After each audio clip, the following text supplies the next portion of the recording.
Hi guys, तो ये आज हम लोग पढ़ने वाले हैं इलेक्ट्रोस्टैटिक्स का एक अगला पार्ट कूलम्ब्स लॉ।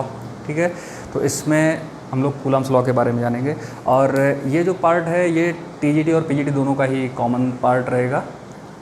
इसको दोनों ही लोग देख सकते हैं, इसके लिए कुछ मैं अलग से अभी नहीं बनाने वाला। ठीक है, दोनों का ही जैसा टीजीटी का रहेगा वही पीजीटी का भी रहेगा। दोनों में ही सिंपल ही क्वेश्चन पूछे जाते हैं, कोई भी ऐसा कुछ हार्ड पूछते नहीं हैं, सेम टाइप से दोनों में ही क्वेश्चन होते हैं। ठीक है, तो चलो कूलम्ब्स लॉ की अगर बात करते हैं तो कूलम्ब्स लॉ जो होता है ये केवल पॉइंट चार्ज के लिए वैलिड होता है। पॉइंट चार्ज के लिए, ठीक है। तो पिछले लेक्चर में जो हम लोगों ने चार्ज के बारे में जाना था, ठीक है, तो ये चार्ज पॉइंट चार्ज क्या है, चार्ज बॉडी और पॉइंट चार्ज में डिफरेंस क्या है ये देखते हैं। ठीक, तो जैसे ये एक मार्कर है, ठीक है, एक मार्कर पेन ये है, ठीक है, इनको अगर मैं इस तरह से यहाँ पर रख दूँ, यही बॉडी है, ठीक है, इनको चार्ज कर दिया और इस जगह पर रख दिया, ठीक, तो क्या इसके रेस्पेक्ट में या इन मतलब यहाँ पर ये रखा है, यहाँ पर ये रखा हुआ है, ठीक है, तो क्या इसको पॉइंट चार्ज बोला जा सकता है? ठीक है, इसके लिए क्या ये पॉइंट का जैसा दिख रहा है? ऐसा तो नहीं है, इसके बराबर का ही है, ठीक है, तो ये इसको पॉइंट तो बोल ही नहीं सकता। ठीक, अब पॉइंट चार्ज कैसे बनेगा? क्या एक ऐसे डॉट रख दें ये बस, क्या यही पॉइंट चार्ज होगा? ठीक है, ऐसा नहीं है। ठीक, तो पॉइंट चार्ज डिफाइन करने के लिए इनके बीच के सेपरेशन को चेक करते हैं। जैसे एक बॉडी यहाँ पर रखा हुआ है, एक बॉडी यहाँ पर रखा हुआ है, ठीक है, और ऐसा मान लेते हैं एक बॉडी ये रखा हुआ है दिल्ली में और दूसरा एक बॉडी, कोई भी एक बॉडी, जैसे मान लो कोई एक बिल्डिंग हो, अपना घर है, हमारा एक घर है दिल्ली में, दूसरा घर है हमारा लखनऊ में,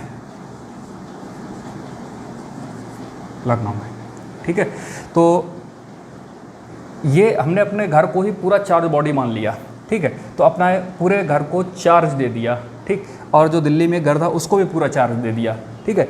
अब इन दोनों के बीच का सेपरेशन देखो, ये अराउंड 500 प्लस किलोमीटर ये डिस्टेंस होता है, ठीक, तो इस डिस्टेंस के रिस्पेक्ट में हमारा घर कैसा नज़र आएगा? एक पॉइंट जैसा ही, बिल्कुल एक छोटा सा ही तो नज़र आएगा, ठीक है। तो इस डिस्टेंस के रिस्पेक्ट में बोलते हैं कि कोई भी बॉडी पॉइंट कब कही जाएगी।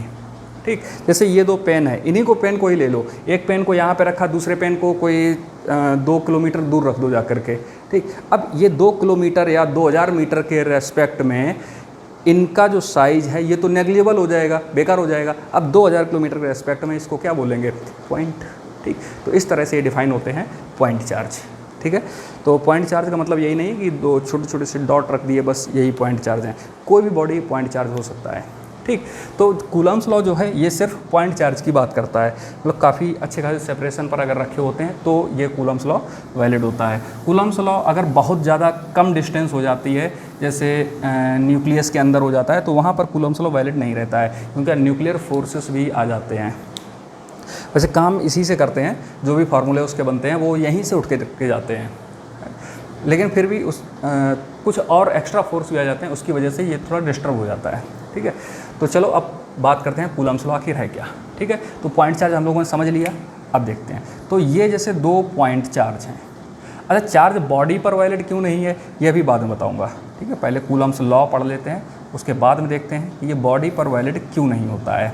ठीक, जैसे कि हमारे 2 पॉइंट चार्ज हैं, एक Q1 और एक Q2, ठीक है, और इनके बीच का सेपरेशन है R, कोई भी इनके बीच का जो डिस्टेंस है ये R है, ये कोई कनेक्टेड नहीं है, ये बीच का डिस्टेंस है इसलिए ऐसा लिखा है। ठीक है, तो ये जो फोर्स है, मतलब ये जो चार्ज है, ठीक है, ये इस पर एक फोर्स अप्लाई करेगा इस वाले चार्ज पर, तो मैंने यहाँ पर दोनों सेम नेचर के लिए हुए हैं, तो ये इस पर क्या करेगा? एक रिपल्सन फोर्स देगा, क्योंकि सेम चार्ज रिपेल करते हैं, तो ये इस पर एक रिपल्सन फोर्स अप्लाई करेगा इधर। ठीक है, ये Q2 है, तो इसको लिखेंगे फोर्स ऑन 2 ड्यू टू 1।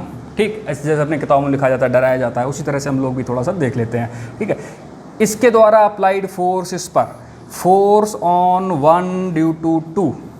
ठीक है, अब किताबों में क्या लिखते हैं? Force on 1 due to 2 is equal to minus force on 2 due to 1, क्योंकि फोर्स एक वेक्टर क्वांटिटी होती है और वेक्टर में डायरेक्शन की इंपॉर्टेंस होती है, तो इसलिए इसको माइनस के साथ में रिप्रेजेंट करते हैं, क्योंकि एक का डायरेक्शन पॉजिटिव है तो दूसरे का डायरेक्शन अपने को नेगेटिव लेना पड़ेगा।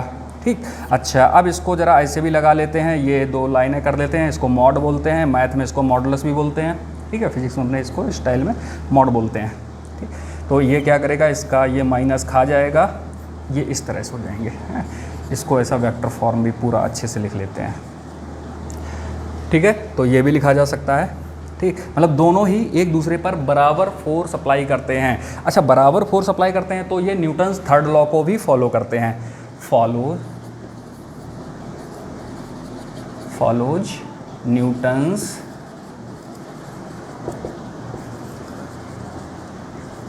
Third law. ठीक है, न्यूटन्स थर्ड लॉ को भी ये फॉलो करते हैं। ठीक है, कूलम्स लॉ अगर पूछा जाता है कूलम्स लॉ क्या न्यूटन्स थर्ड लॉ को फॉलो करता है, हाँ करता है। ठीक है, तो ये भी एक अपना क्वेश्चन हो सकता है। ठीक, चलो और देखते हैं। और इन्होंने क्या बोला, उन्होंने ये बताया कि ये जो दोनों चार्जेस के चार्ज हैं, इनके मैग्नीट्यूड का प्रोडक्ट, ठीक है, चार्जेस के मैग्नीट्यूड का। ठीक, क्योंकि चार्ज हमारे दो टाइप के हो जाते हैं, एक पॉजिटिव और नेगेटिव। ठीक, तो हमें सिर्फ मैग्नीट्यूड लेना है, क्योंकि डायरेक्शन तो हम खुद ही देख लेंगे। ठीक है, इसलिए चार्ज का सिर्फ मैग्नीट्यूड, चाहे पॉजिटिव हो या नेगेटिव हो, उससे में कोई लेना देना नहीं। हम यहाँ पर प्लस साइन के साथ ही रखेंगे Q1 और Q2, इनका मैग्नीट्यूड का प्रोडक्ट मतलब मल्टीप्लाई कर दिया, के डायरेक्टली प्रोपोर्शनल होता है जो फोर्स है। फोर्स चार्जेस के मैग्नीट्यूड के प्रोडक्ट के डायरेक्टली प्रोपोर्शनल है। ठीक है, और इसके बीच के सेपरेशन के स्क्वायर के इन्वर्सली प्रोपोर्शनल है। ठीक है, ये हम लोग बचपन से पढ़ते आते हैं। ये बीच के डिस्टेंस के स्क्वायर के इन्वर्सली प्रोपोर्शनल है। ठीक, अच्छा अब इसको ज़रा एक साथ ले आते हैं। ठीक है, तो F proportional to Q1 Q2 upon R square हो जाएगा, प्रोपोर्शनल हटेगा तो एक प्रोपोर्शनल कांस्टेंट आ जाता है K, ये हो जाएगा K Q1 Q2 upon R square. ठीक है, तो ये फोर्स आ गया। ठीक, अब इस K का नाम होता है कूलम कांस्टेंट, कूलम कांस्टेंट। ठीक है, इस K को बोलते हैं कूलम कांस्टेंट। ठीक, अच्छा आपने ये भी पढ़ा होगा कि K equal to 1/4 pi epsilon naught होता है। ठीक, तो इसको अगर यहाँ पर पुट कर देंगे तो F इक्वल टू हो जाएगा Q1 Q2 upon 4 pi epsilon naught R square. ठीक है, इस तरह से हम फोर्स को भी लिख सकते हैं। ठीक, अच्छा ये एप्सिलॉन नॉट क्या है, ये एप्सिलॉन नॉट होता है परमिटिविटी या एब्सोल्यूट परमिटिविटी। एप्सिलॉन नॉट भी बोलते हैं इसको, एप्सिलॉन जीरो भी बोलते हैं। ठीक है, कोई ऐसी इसमें दिक्कत वाली बात नहीं है। तो एप्सिलॉन नॉट ये होता है एब्सोल्यूट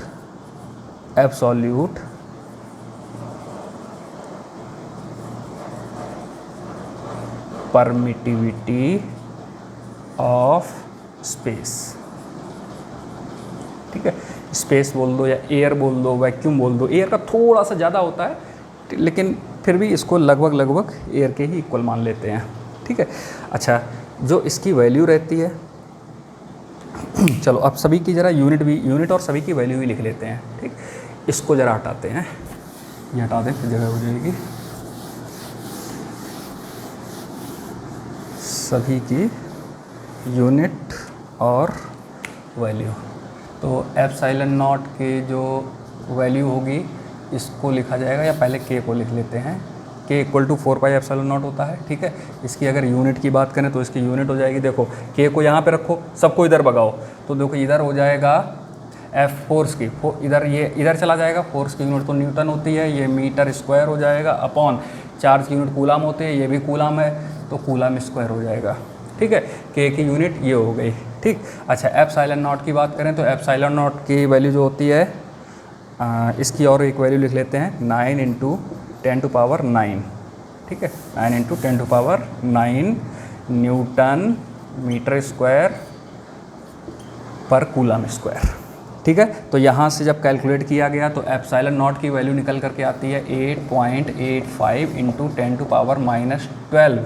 ठीक है, अब इसकी यूनिट देखते हैं। देखो इसकी यूनिट क्या है, न्यूटन मीटर स्क्वायर पर कूलम स्क्वायर। ठीक है, और ये नीचे है और ये ऊपर है। ठीक है, देखो ये नीचे ये ऊपर। ठीक, तो 4 और पाई, इनकी तो कोई यूनिट हो गई नहीं, ये तो कांस्टेंट होते हैं, ठीक। तो इसकी यूनिट को क्या करो, उल्टा कर दो, के की यूनिट को उल्टा कर दो, क्योंकि ये इधर है, ये इधर आएगा तो यूनिट पलट जाएगी, ठीक है। तो हो जाएगा कूलम स्क्वायर पर न्यूटन मीटर स्क्वायर, ठीक। अगर इसकी डायमेंशन लिखें, इसकी डायमेंशन हो जाएगी, तो कूलम की डायमेंशन होती है चार्ज की डायमेंशन क्या लिखी जाएगी, चार्ज, जैसे ये लिखा हुआ है चार्ज, ठीक है। तो इसकी डायमेंशन हो जाएगी Q equal to I T लिखते हैं, ठीक है, आई या फिर ए मान लो, तो ए टी, ठीक, और 2 बार लिखेंगे तो A2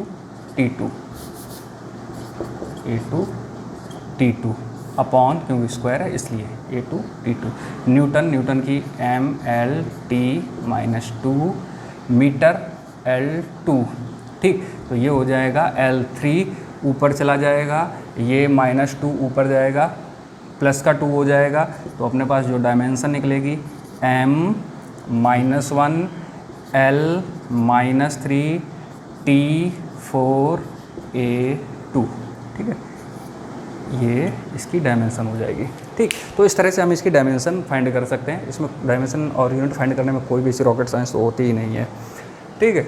चलो, तो इसमें ये सारी चीज़ें हम लोगों ने अभी जानी कि ये इस तरह से कूलॉम्स लॉ बनता है, ठीक। तो इसमें बस कुछ इसी तरह से पूछ सकते हैं कि ये किसके लिए वैलिड होता है, केवल पॉइंट चार्ज के लिए वैलिड होता है, और हो सकता है कभी फार्मूला वगैरह पूछें या एप्सिलॉन नॉट की वैल्यू पूछ सकते हैं, इसकी यूनिट भी पूछी जा सकती है, कूलॉम्स की भी ये यूनिट पूछी जा सकती है, ठीक है, कूलॉम की वैल्यू भी पूछ सकते हैं, वो होती 9 × 10⁹, ठीक। तो इस तरह से ये सारी वैल्यू अपने को याद होनी चाहिए, ठीक है। जो भी क्वेश्चन पूछे जाएंगे बहुत छोटे छोटे से क्वेश्चन रहेंगे, कोई इसमें ज़्यादा खतरनाक वाले क्वेश्चन नहीं आते हैं। अच्छा, अब ज़रा एक छोटा सा क्वेश्चन कर लेते हैं। जैसे 2 चार्ज हैं, ठीक है, ये भी Q, ये भी Q, इसके बीच का जो सेपरेशन है वो R है, ठीक है। तो इन दोनों के बीच में जो फोर्स है वो कैसा रहेगा, F = K, मैं यही लिखता जा रहा 1/4πε0, बार बार क्यों रखें जब ये वेरिएबल हैं साथ में, ठीक है। तो K Q × Q करेंगे, Q × Q, ठीक है। तो इसको हम Q² भी कर सकते हैं, Q²/R², ठीक है, ये फोर्स रहेगा। अच्छा, अगर मैं ये बोलूँ कि इसका सेपरेशन अगर बढ़ा दिया जाए तो फोर्स का क्या होगा, ठीक है, इन दोनों के बीच में जो लगने वाला फोर्स है उसका क्या होगा, डबल कर दें, ठीक है। अगर डबल कर दिया, डबल करने का मतलब ये सेपरेशन हमने कितना कर दिया, अब 2R, दूसरा फिगर बना लेते हैं। जैसे ये सेपरेशन हमने 2R का कर दिया, ये अभी भी Q थे, अभी भी Q थे, ठीक है। तो जो F1 नया फोर्स आएगा वो हो जाएगा K Q²/2R का स्क्वायर, ठीक है, 2R का होल स्क्वायर, ठीक। तो ये बनेगा K Q²/4R², इस तरह से इसको लिखेंगे, ठीक है। अच्छा, ये तो हमारा पुराना वाला F है, तो इसको ऐसे भी लिख सकते हैं, देखो F/4, ठीक। अब देखो क्या अपने को पता चला कि अगर सेपरेशन को हम 2 टाइम्स इंक्रीज करते हैं तो फोर्स 4 टाइम्स रिड्यूस हो जाता है, डिक्रीज हो गया, ठीक है, मतलब 4 टाइम्स कम हो गया, ठीक है, या 1/4 टाइम्स इंक्रीज कर गया, ऐसा भी बोल सकते हैं, 1/4 टाइम्स, ठीक है। तो मल्टीप्लाई 1/4 का करेंगे तो ये डिवाइड ही हो जाएगा, ओके, ठीक है।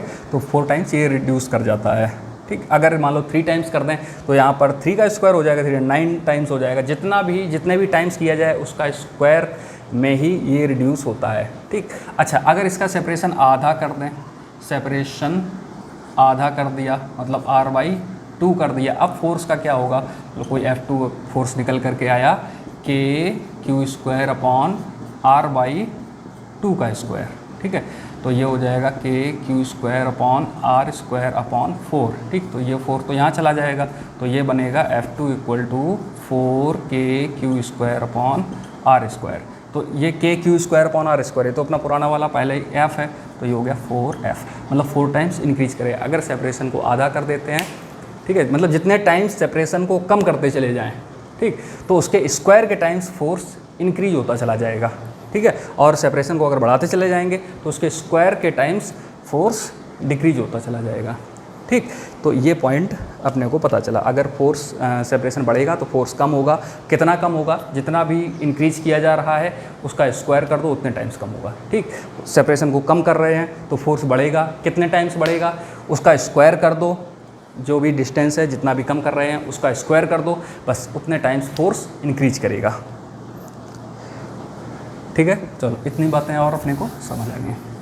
ठीक, अच्छा अब इसमें बात आती है कि इसका एक वेक्टर फॉर्म भी होता है। अगर कहीं वेक्टर फॉर्म पूछ लिया जाए, इसका वेक्टर फॉर्म क्या है, तो वेक्टर फॉर्म भी लिख लेते हैं। जैसे कि दो फोर्स हैं, कोई भी इसमें ऐसा कुछ नहीं, ये एक फोर्स ये R1 पर रखा हुआ है चार्ज, दूसरा चार्ज ये कोई R2 डिस्टेंस पर रखा हुआ है, ये Q1 है, ये Q2 है। ठीक है, तो इसके बीच का जो सेपरेशन है ये कोई वेक्टर R हो जाएगा। ये सभी वेक्टर क्वांटिटी हैं, तो ये वेक्टर R हो गया। इनके बीच का ये डिस्प्लेसमेंट, ठीक, डिस्प्लेसमेंट ये यहाँ से इधर से इधर। ठीक है, तो ये Q1 इस पर फोर्स अप्लाई करेगा इधर को, Q2 इस पर फोर्स अप्लाई करेगा इधर। ठीक, अच्छा अब जो इस पर फोर्स लिखा जाता है, जल्दी सीधा हम लोग लिखने का स्टाइल देख लेते हैं। जो F इक्वल टू लिखा जाएगा, लिखेंगे K और Q1 Q2 अपॉन ये जो R है, वेक्टर R का मैग्नीट्यूड का स्क्वायर करते हैं। ठीक है, ध्यान रखना, मैग्नीट्यूड का स्क्वायर, तो मैग्नीट्यूड को तो वेक्टर R का मैग्नीट्यूड, तो इसको तो ऐसा भी तो लिख सकते हैं, तो R स्क्वायर। ठीक है, R ये वाला, ठीक, इसका स्क्वायर। ठीक है, ये तो पुराना हो गया। ठीक, अच्छा इसमें वेक्टर अपने को चिपकाना है, मतलब इसमें डायरेक्शन भी देना है अपने को। ठीक है, तो डायरेक्शन देने के लिए हम लोगों ने पढ़ा था एक कि यूनिट वेक्टर का यूज किया जाता है। जहाँ भी डायरेक्शन का नाम आ जाए वहाँ पर यूनिट वेक्टर का यूज करते हैं, क्योंकि यूनिट वेक्टर का यही काम है और वो किस लिए पढ़ा जाता है। ठीक है, तो इसका यूनिट वेक्टर निकाल लेते हैं, वेक्टर R का यूनिट वेक्टर। तो R कैप, यूनिट वेक्टर को R कैप से रिप्रेजेंट करते हैं। R cap equal to vector R upon magnitude of vector R, इस तरह से लिखा जाता है। ठीक है, तो इसको यूनिट वेक्टर को इसके साथ मल्टीप्लाई करा देंगे, मतलब R कैप का मल्टीप्लाई करा दिया। लो, तो अब इसमें डायरेक्शन भी चिपक गई है। ठीक, तो इसको लिखेंगे, अब इसको ओपन कर लेते हैं, तो ये हो जाएगा K Q1 Q2 अपॉन, इसको ओपन करते हैं तो यहाँ पर आ जाएगा vector R upon magnitude of vector R, और ये भी मैग्नीट्यूड ऑफ वेक्टर R है, दोनों का मल्टीप्लिकेशन मतलब R क्यूब। ठीक है, तो ये कूलॉम्स लॉ है। जब भी पूछेगा मुझे लगता है मोस्टली यही पूछा जाएगा। ठीक, अगर कभी ऐसा भी लिखा हो तो इसको भी हम लोग टिक कर सकते हैं। ठीक, ऐसा लिखा हुआ है तो इसे भी देख सकते हैं। ठीक है, तो ये था इसका वेक्टर फॉर्म। ठीक है, अच्छा अगर कभी इस पर कोई क्वेश्चन पूछ दे, मान लो न्यूमेरिकल कोई पूछ दिया, ठीक है, अब उसको सॉल्व करने का स्टाइल क्या होगा, तो कोई दिक्कत नहीं, बिल्कुल भी इसमें कुछ डरने की बात नहीं है। ठीक है, बिल्कुल इसी तरह से इसमें ही पूरी वैल्यू पुट करेंगे। K की वैल्यू 9 × 10⁻9 ये पुट कर लेंगे, Q1 जो दिया गया हो, Q2 जो दिया गया वो लिख लेंगे। ठीक है, वेक्टर R जो यहाँ पर इन दोनों का ये डिस्प्लेसमेंट वेक्टर हम लोग फाइंड करेंगे, वो यहाँ पर डिस्प्लेसमेंट वेक्टर लगा देंगे और यहाँ इसका मैग्नीट्यूड नीचे चिपका देंगे। ठीक, अब इसमें बात आएगी कि डायरेक्शन कैसे इसमें लगाएंगे। ठीक है, तो डायरेक्शन में मतलब प्लस माइनस भी तो आ सकते हैं। हाँ बिल्कुल आ सकते हैं, तो कोई भी समस्या नहीं उसके लिए। ठीक, इसमें देखो अभी जो कूलॉम्स लॉ लिखा गया था उसमें बताया था कि जो चार्ज लिखे जाते हैं उनका मैग्नीट्यूड लिखा जाता है, मतलब चार्ज का साइन नहीं लेते हैं कूलॉम लॉ में। ठीक, लेकिन वेक्टर फॉर्म में क्या करना, इनके साइन भी पुट कर दो। ठीक है, जैसे ये प्लस प्लस के हैं, दोनों का ही प्लस प्लस साइन पुट कर दो, कभी क्वेश्चन गलत नहीं होगा। जो भी होगा यहाँ पर वो साइन आ जाएगा, जिस साइन में भी आंसर आना हो वो आ जाएगा। ठीक है, अगर एक प्लस और एक माइनस होगा तो यहाँ पर आंसर आपका फाइनली माइनस में आ जाएगा। दोनों माइनस माइनस के होंगे, दोनों को ही माइनस माइनस साथ रख देना, प्लस में आ जाएंगे। ठीक है, तो इस तरह से हम कोई भी न्यूमेरिकल अगर हो तो सॉल्व कर सकते हैं। वैसे न्यूमेरिकल देने की पॉसिबिलिटी तो बिल्कुल भी नहीं है, एकदम 0.1% ही ऐसा बोल सकते हैं कि न्यूमेरिकल आ सकता है। ठीक, मोस्टली यही पूछते हैं। ठीक है, जब भी पूछेंगे इसको ही पूछेंगे। ठीक है, चलो तो ये हो गया इसका वेक्टर फॉर्म। ठीक है, तो कूलॉम्स लॉ जो मैंने बताया था अभी कि ये केवल पॉइंट चार्ज के लिए वैलिड होता है, बॉडी के लिए वैलिड नहीं होता है। वो थोड़ा सा देख लेते हैं बॉडी के लिए वैलिड क्यों नहीं होता है। ठीक, जैसे मान लो एक बॉडी ये है, ठीक है, दूसरा बॉडी ये इस तरह से रख दिया। ठीक, इनके सेंटर से जो डिस्टेंस थी, ठीक है, इनके सेंटर से जो डिस्टेंस थी, अभी कूलॉम्स लॉ में और भी बातें हैं, इनके सेंटर से जो डिस्टेंस थी, ठीक, उसको बोला गया ये कोई R डिस्टेंस है। ठीक है, इसका रेडियस कोई R1 है, इसका रेडियस R2 है, ठीक है।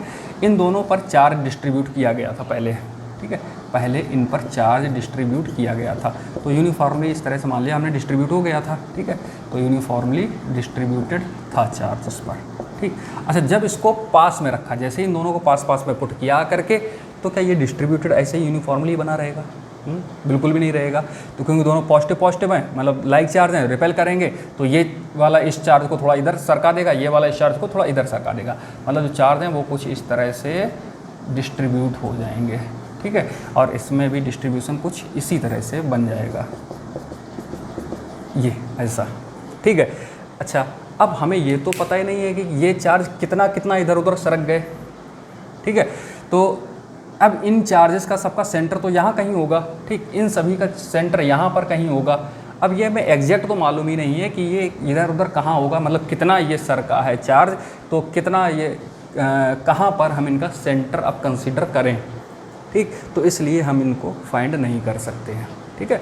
लेकिन अगर फिर भी क्वेश्चन अगर आता है कि दो चार्ज बॉडी हैं, उनके बीच में बताओ फोर्स कितना है, तो अगर ऑप्शन में सिर्फ आंसर ही दिए गए हैं, अच्छे से आंसर दिए गए हैं, तो समझ लेना कि उसने जो क्वेश्चन दिया है उसने ऐसा माना है कि इसमें डिस्ट्रीब्यूशन नहीं हो रहा है, ठीक है। अगर ऑप्शन में कहीं ये भी है कि इसे डिफाइन नहीं कर सकते हैं, तो फिर वही टिक करके आना है, ठीक है।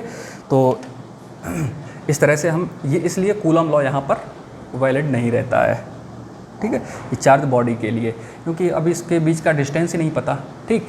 अच्छा, इसमें ये पूछ सकता है, IIT ने एक बार इस पर एक क्वेश्चन पूछा था कि इनमें बताओ फोर्स का क्या होगा, तो इनके दोनों के बीच में लगने वाला फोर्स रिड्यूस हो जाएगा, जो रियलिटी में लगता जब डिस्ट्रीब्यूटेड ना होते, उससे ये देखो डिस्टेंस बढ़ गया है, डिस्टेंस बढ़ेगा तो फोर्स रिड्यूस हो जाएगा, तो फोर्स रिड्यूस हो जाता है, ठीक। अगर अनलाइक होते, एक पॉजिटिव है दूसरा नेगेटिव होता, तो ये सब अट्रैक्ट होकर इधर उधर आ जाते, तो डिस्टेंस कम हो जाता इनके बीच का, तो अट्रैक्शन फोर्स बढ़ जाता, ठीक है।